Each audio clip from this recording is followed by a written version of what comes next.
Hola, ¿qué tal? En el mundo de las entidades sin ánimo de lucro en Colombia, hay un tema que siempre genera dudas: los aportes para fiscales.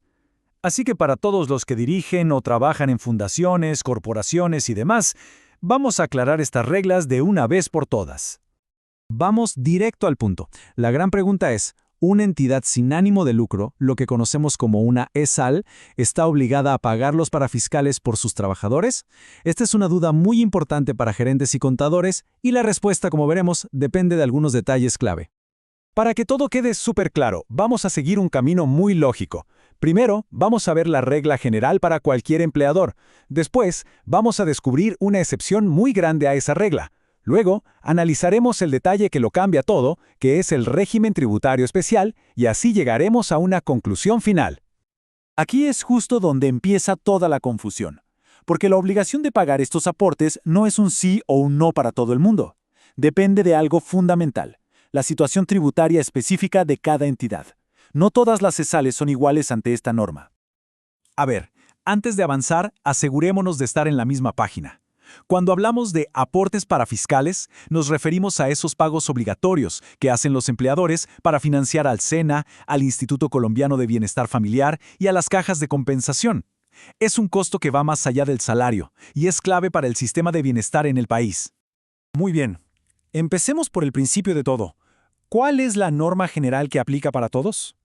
La ley colombiana, para ser más exactos la ley 21 de 1982 y la ley 27 de 1974, es muy directa. Si una organización, no importa de qué tipo sea, tiene al menos un trabajador permanente, entonces se considera empleador y por lo tanto tiene que hacer estos aportes. En principio, esto incluye a las entidades sin ánimo de lucro, claro. Pero bueno, aquí es donde la historia se pone interesante, porque resulta que hay una exoneración, una excepción muy pero muy importante, que le cambia el panorama a muchísimas organizaciones. La clave de todo esto está en el artículo 114-1 del Estatuto Tributario. Este artículo crea una exención, pero pone una condición muy clara: solo aplica para los contribuyentes declarantes del impuesto sobre la renta. Quédense con esa frase, porque es fundamental. Y aquí viene la primera pieza del rompecabezas. Resulta que según el artículo 19 de ese mismo estatuto, todas las ESAL, por el simple hecho de serlo, ya son consideradas contribuyentes del impuesto de renta. ¿Qué significa esto? Pues que de entrada cumplen con el requisito para tener esa exoneración. Ojo, un detalle importante: esta exoneración no aplica para todos los salarios, es específica para los aportes de los empleados que ganan, cada uno, menos de 10 salarios mínimos mensuales. Para los que ganan 10 salarios o más, la obligación de pagar los aportes se mantiene, sin importar nada más. Y ahora sí, llegamos al punto que lo define absolutamente todo. El detalle que nos va a dar la respuesta definitiva de si una ESAL paga o no: el famoso régimen tributario especial. A ver, una ESAL no está obligada a pertenecer a este régimen. Es una decisión propia de la entidad, una solicitud que se hace de forma voluntaria ante la DIAN para buscar ciertos beneficios fiscales. Pero esa elección tiene una consecuencia directa sobre los parafiscales. Y aquí está el giro de la historia. El mismo artículo 114-1 que da la exoneración también la quita. Hay un parágrafo que dice, básicamente, que las entidades que elijan pertenecer al régimen tributario especial pierden este beneficio. En otras palabras, al tomar esa decisión voluntaria, la ESAL automáticamente asume la obligación de pagar los parafiscales. Vamos a verlo en una tabla para que quede clarísimo. Si una ESAL está en el régimen ordinario, o sea, el que le toca por defecto, es contribuyente de renta. Entonces, sí tiene la exoneración y por lo tanto no paga parafiscales.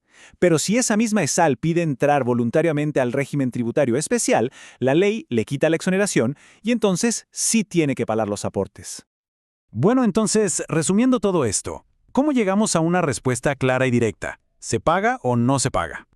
La respuesta definitiva para cualquier organización está en un solo documento: su RUT, el Registro Único Tributario. El plan de acción es así de simple. Primero, buscar ese documento. Segundo, encontrar la casilla donde dice a qué régimen tributario pertenece. Y tercero, con esa información ya se sabe si la obligación de pagar parafiscales aplica o no. Así de sencillo.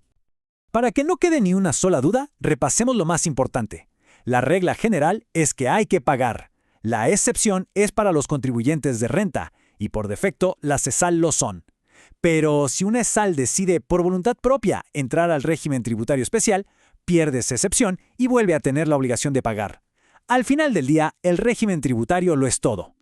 Y cerramos con esta pregunta para que se quede en el aire. Ahora que las reglas del juego están claras, vale la pena que cada quien analice si el estatus tributario que tiene su organización hoy en día es el más conveniente, no solo desde el punto de vista fiscal, sino también de todas sus obligaciones financieras. La decisión está en sus manos. ¡Nos vemos en la próxima!